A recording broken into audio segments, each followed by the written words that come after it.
An atheist journalist thought he had the perfect argument until Karoline Leavitt hit him with a story that changed everything. The stage was set. Bright studio lights beamed down on the sleek, modern set of American Perspectives Tonight, a primetime show known for its heated political and cultural debates. At the center of it all sat Karoline Leavitt, a rising political firebrand, her posture poised, her expression composed. Across from her, Alan Brooks, a veteran journalist with a reputation for being sharp, unfiltered, and relentless in his questioning. Millions were watching. The anticipation was thick, not just in the studio, but across the country. The debate had been marketed as a conversation on leadership and policy, but everyone knew it would turn into something bigger. Karoline had built a name for herself by standing firm on her principles, never backing down from difficult conversations.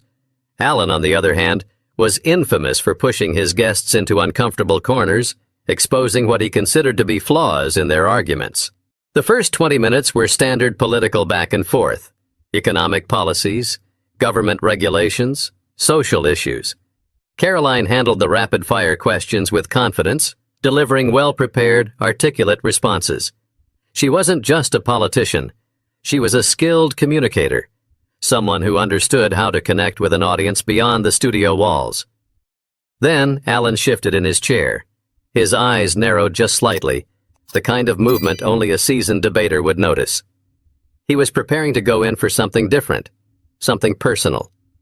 The energy in the room changed, as if everyone, producers, cameramen, audience members, sensed that the conversation was about to take a sharp turn.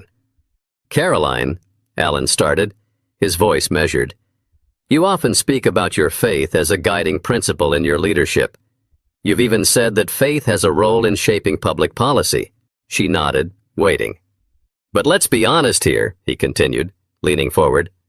"Religion, Christianity in particular, is declining in this country. Fewer people than ever believe in a higher power. Science has given us answers that religion never could. And yet you continue to advocate for faith as if it's some universal truth. Why?" A murmur rippled through the studio audience. Karoline didn't react immediately. She let the question sit, absorbing the weight of it. Alan wasn't just questioning her personal beliefs. He was challenging the very relevance of faith itself. "I ask because," he went on, "there are millions of people in this country who would argue that faith is nothing more than an outdated crutch, something that holds people back rather than moves them forward. Do you think that's fair?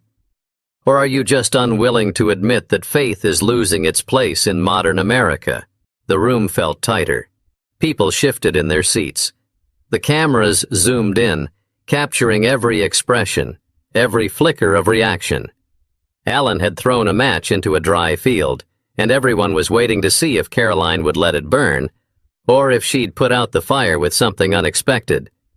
But Karoline didn't rush to answer. She took a breath, tilted her head slightly, and gave a small, almost imperceptible smile, because she knew exactly what to say next. Alan leaned back, tapping his pen against the desk. He was waiting. The audience was waiting. The silence in the studio wasn't uncomfortable. It was electric. Karoline let the question settle for just a moment longer before she spoke. "You say faith is an outdated crutch," she said, her voice steady, "that it holds people back. But let me ask you something, Alan." She tilted her head slightly. "What do people turn to when science doesn't have an answer?" Alan's lips twitched, but he didn't interrupt. She continued. "You see, it's easy to dismiss faith when life is comfortable, when everything is running smoothly, when your job is secure, when your family is healthy, when the world makes sense. But when the ground beneath you disappears, when your child is dying in a hospital bed, when you're staring at a casket, when the doctors say there's nothing more they can do, what do you reach for then?" The room was dead silent. Even the producers, normally whispering behind the cameras, were frozen in place. Alan adjusted his tie, not breaking eye contact. "Karoline, people turn to faith because they're desperate. That doesn't make it real. That makes it comforting." She nodded slightly as if she'd expected that response. "Comfort is not a weakness. It's human. And faith is more than just comfort.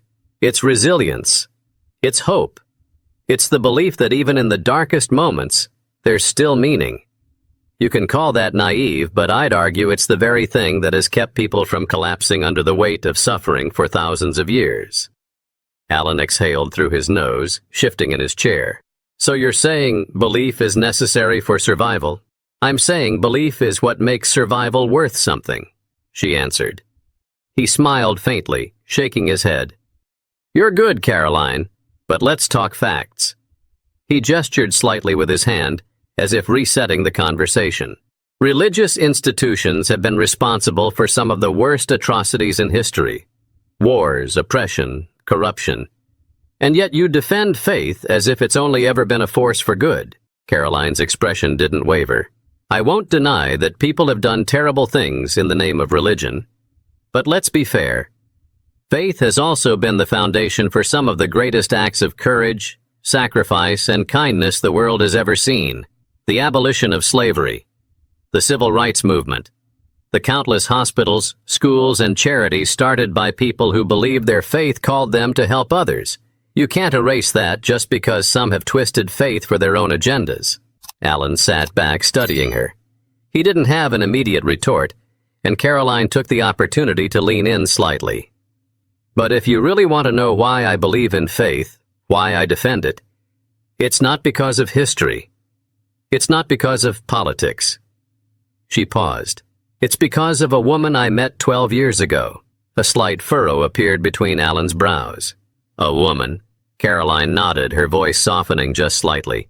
Her name was Margaret, and she taught me something about faith that no debate could ever shake. But no one, not Alan, not the audience, was prepared for the story she was about to tell. Karoline rested her hands on the table, her fingers lightly interlaced. Her gaze didn't waver as she began speaking, her voice quieter now, more deliberate. 12 years ago, I was fresh out of college working as a legislative assistant in Nashville. I spent my days in meetings, answering calls, drafting statements. Politics was everything to me back then. I thought policy was the most powerful force in the world, but then I met Margaret. Alan remained silent, his posture rigid. The audience leaned in, drawn not by theatrics, but by something else. Something real. Margaret was 72 years old. I met her at a community outreach event for seniors, one of those initiatives that politicians love to show up to for a quick photo op. But I wasn't there for that. I was just doing my job. I was supposed to take notes, listen politely, then leave. But Margaret, she stopped me in my tracks. Karoline let out a small breath, as if the memory itself was pressing against her. She had a presence about her. Not because she was loud or commanding, she was actually quite soft-spoken. But when she talked, people listened. She carried herself with this quiet strength, the kind that only comes from surviving things that should have broken you. Alan's expression was unreadable, but he wasn't looking at his notes anymore. He was listening. She told me that she had buried 2 sons, one from cancer, one from a drunk driver. She'd lost her husband to a stroke. She had no siblings, no close family left. And yet, she sat across from me, smiling, sipping tea, asking how my life was going. Karoline's voice tightened just for a second. I remember asking her how she did it, how she could endure so much loss and still sit there, warm and kind, as if the world hadn't tried to take everything from her. She looked at Alan now, not as an opponent, but as a man she was simply speaking to. She told me something I will never forget. Karoline swallowed, then continued. She said, "Faith isn't about proof. It's about what keeps you standing when there is no proof." Silence. Even the hum of the cameras seemed to fade into the background. She told me that every morning she woke up and thanked God. Not because her life had been easy, not because she had been spared from suffering, but because she was still here. Because she believed, even after everything, that there was still purpose in the days she had left. Karoline exhaled slowly. I was 22 years old, and I thought I understood strength. But Margaret showed me what it really looked like. And I realized then, faith isn't just something people hold on to when they're desperate. It's the thing that keeps them from falling apart. She let the words settle. Alan blinked, opening his mouth slightly as if to respond, but then shut it again. But before he could find the right words, Karoline added something that changed everything. Alan's mouth remained slightly open, as if he had something to say, but couldn't quite shape the words. The weight of Karoline's story lingered in the air, pressing down on everyone in the studio. The audience, normally quick to react, to whisper, to shift in their seats, was completely still. Even the host, usually eager to keep the energy moving, hesitated. Karoline didn't fill the silence. She let it stretch. Alan finally cleared his throat, shifting slightly in his seat. "That's a powerful story," he admitted, his voice quieter than before. "But don't you think it's just that? A story." Margaret found something that worked for her. "That doesn't mean faith is some universal truth." Karoline nodded slightly as if she had expected that response. "You're right about one thing," she said. "Faith isn't about proving something to other people. It's about what people live through. And if you listen, really listen, you'll hear that story told a million different ways." Alan exhaled, rubbing the bridge of his nose. "But see, that's my issue, Karoline. Faith isn't measurable. It's built on emotions, experiences, things that can't be quantified. And yet people use it to justify decisions that affect everyone." Karoline tilted her head. "You mean like hope?" Alan blinked. "What? Hope?" she repeated. "It's not measurable. It's not scientific. You can't prove it exists in any tangible way. And yet people fight wars for it.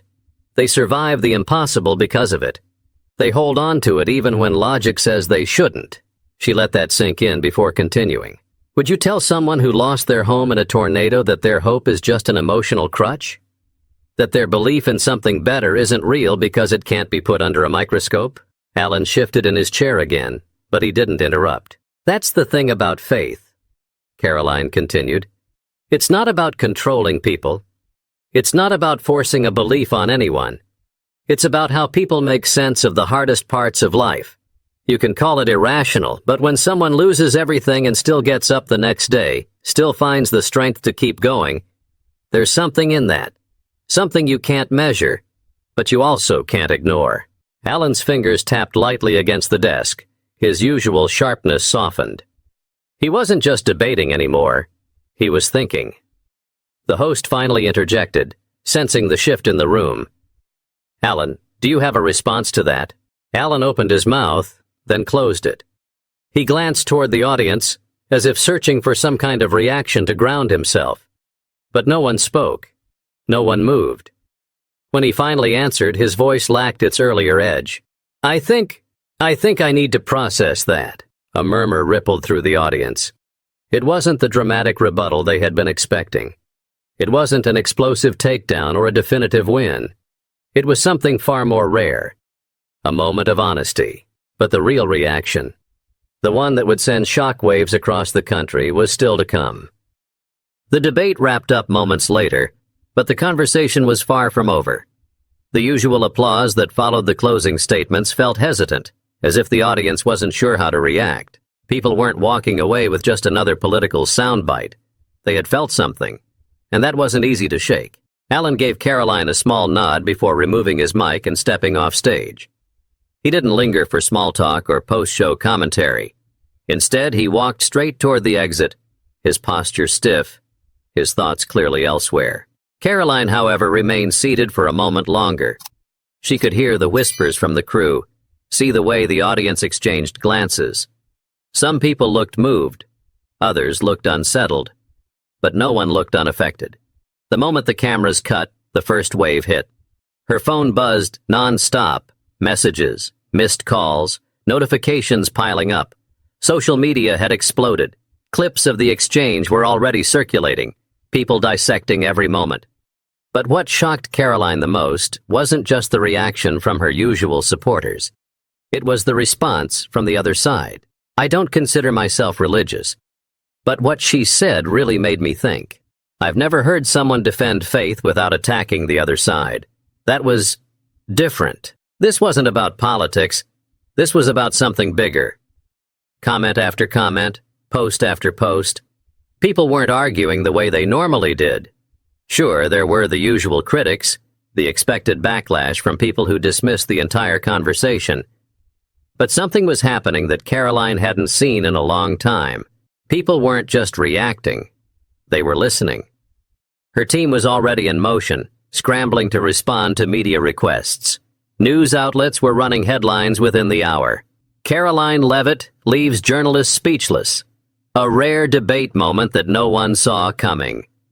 Did this conversation just shift the debate on faith in America? Even late-night talk shows, which rarely gave conservative figures a fair shake, were covering it, not with mockery, but with genuine discussion. And then there was Alan. He had remained silent for the rest of the night. No tweets, no interviews, no follow-up commentary. He was usually the first to post a reaction, to control the narrative. But now, nothing. Until the next morning. At exactly 8:37 a.m., he broke his silence with a single post. I've been in journalism for over 30 years. Last night was the first time I walked away from an interview realizing I had more questions than answers. That was it. No grand statements, no damage control, just honesty. And that was all it took to set off another tidal wave. But the true impact of what had happened wouldn't be clear until days later. In the days that followed, the conversation only grew. What had started as a standard political debate had transformed into something far more profound. It wasn't just about Karoline or Alan anymore. It was about something people had been hesitant to admit for years. People were searching for something deeper. It became impossible to scroll through the internet without seeing the debate dissected from every angle. Podcasters, columnists, and commentators all weighed in. Some called it a defining moment for faith in public discourse. Others called it a wake-up call. But the most surprising reactions came from the most unexpected places. A well-known comedian, famous for ridiculing religion, admitted on his podcast, "Look, I still don't believe in God, but that woman made me wish I did. And that's saying something." A prominent scientist tweeted, "Faith and science don't have to be enemies. Last night I was reminded why so many still hold on to belief, even in the face of uncertainty." And then there were the emails. Karoline's inbox had always been full. Supporters, critics, and the occasional political request. But now she was receiving messages from people who didn't fit into any of those categories. One stood out. It was from a woman named Rebecca. "I haven't stepped foot in a church in 20 years. I lost my faith a long time ago.